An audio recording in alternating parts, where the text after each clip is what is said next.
Vladimir Timerman, muito obrigado, 7h46 da manhã, bom dia, obrigado pela sua participação. A gente estava falando do caso Vorcaro Master, né? E sempre que vem esse caso, o seu nome aparece no chat, as pessoas querem falar com você, querem te ouvir, porque você é uma pessoa do mercado que conhece essas pessoas desde antes da população conhecê-las, né? Porque a gente ficou conhecendo esses caras a partir das investigações e já fala há muito tempo que essa gente estava dando uma pernada no mercado financeiro e aplicando um golpe. E a principal coisa que você tem falado é que o Vorcaro não é o cabeça dessa organização. Então, cara, antes de mais nada, eu quero só ler rapidamente uma notícia que foi publicada ontem pelo jornal o Globo e depois eu vou passar a bola para você. Vorcaro falou com o Sicário, que era o chefe do grupo de fogo dele lá, sobre tomar medida urgente contra gestor que denunciou o Master.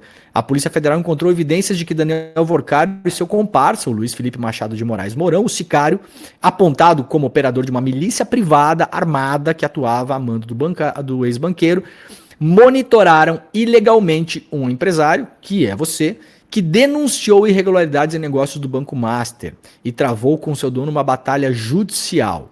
Em um dos diálogos, Vladimir, a PF pegou um diálogo de 2023, veja, muito tempo antes da população brasileira saber quem era Vorcaro, né? O Vorcaro mandou para esse Sicário que eles dois teriam que tomar uma medida urgente contra Vladimir Timerman, fundador e gestor da Ash Capital.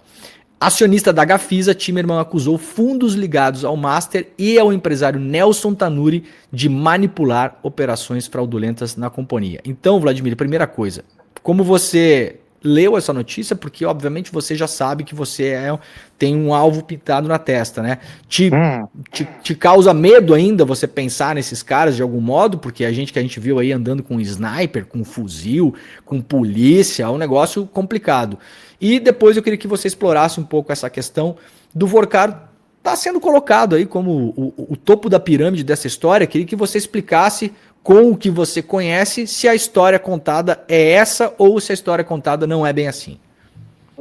Bom, primeiro, obrigado, Demori, pela oportunidade de falar. A primeira pergunta, né, se eu tenho medo. Eu acho que assim, medo é uma questão natural. Todo mundo tem medo.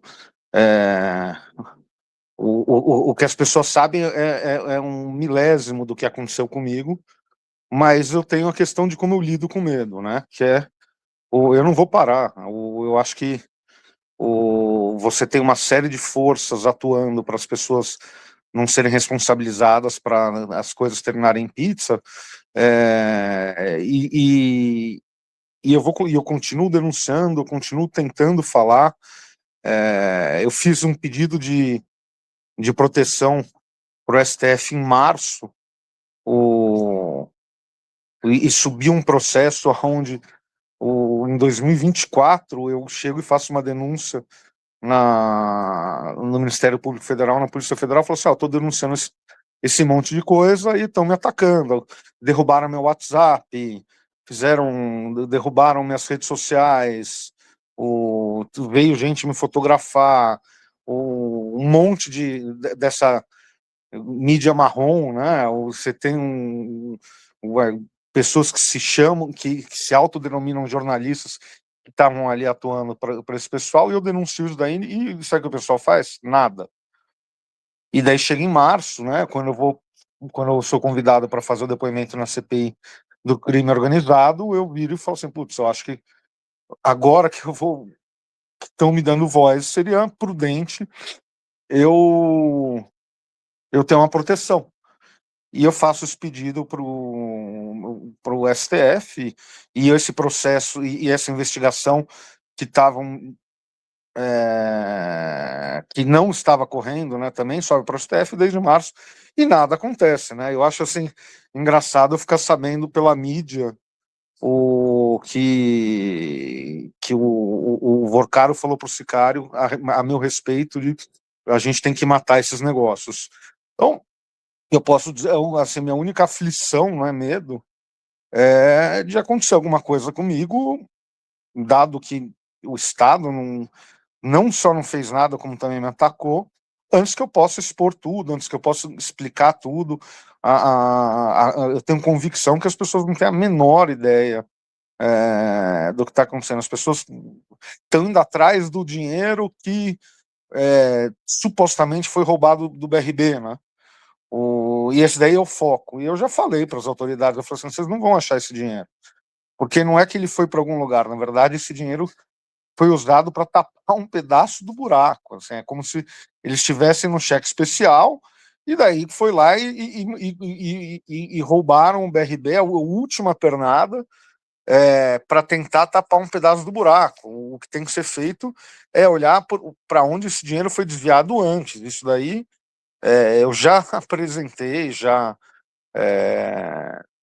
mostrei diversas vezes, né, e fico aí esperando que o STF, a PGR façam alguma coisa, né?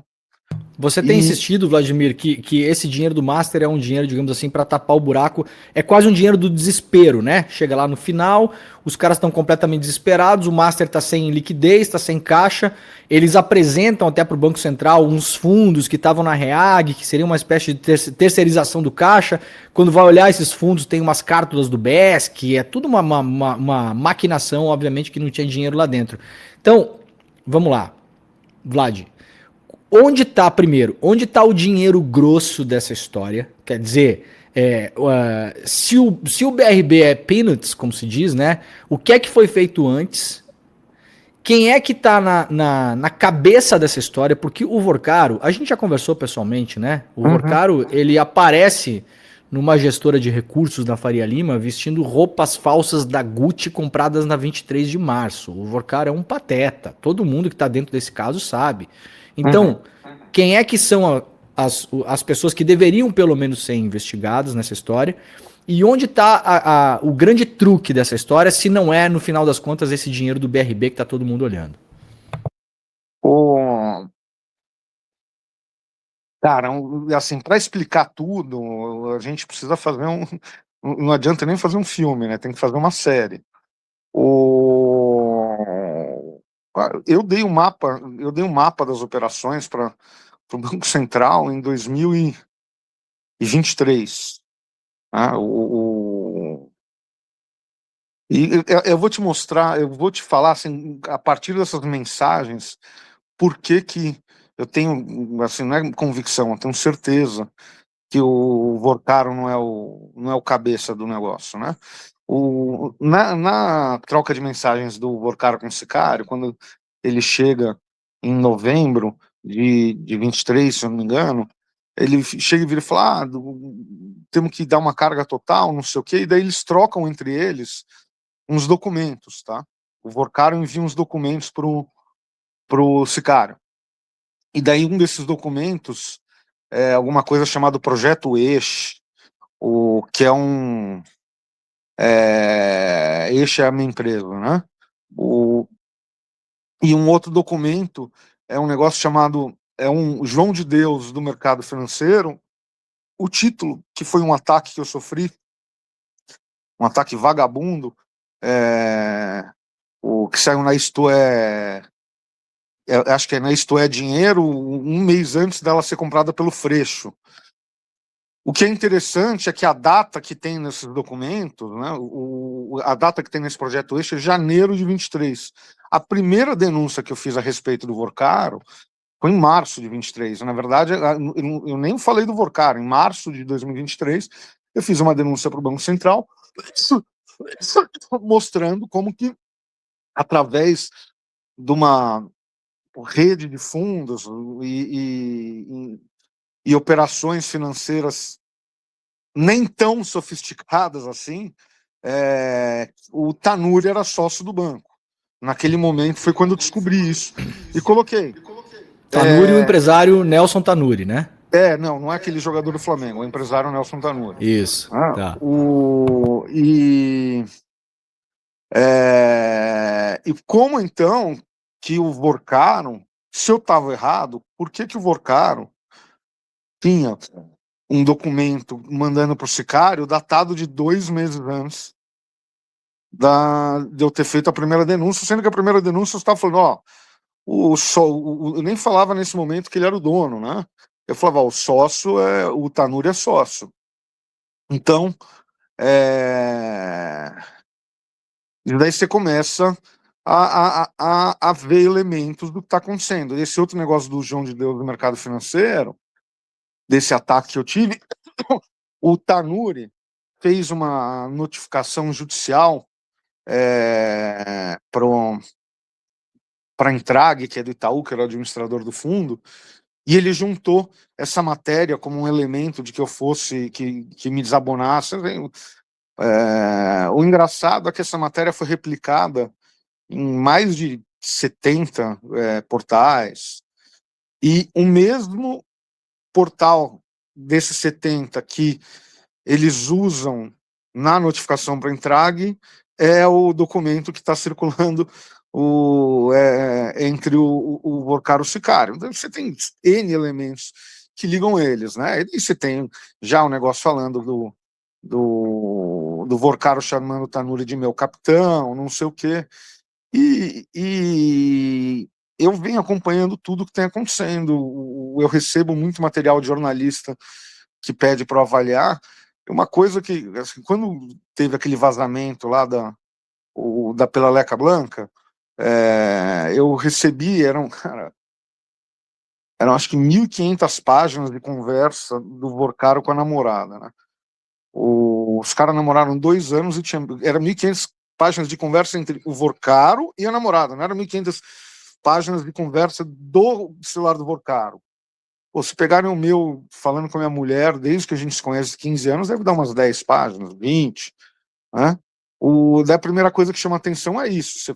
Eu li tudo e com o olho de, cara, eu sei o dia que as coisas aconteceram, que eu quero ver como que o cara se comportou, o que ele falou para a namorada no dia que aconteceu essas coisas, né? E não tem a menor reação. Eu tenho certeza que o cara não sabia o que estava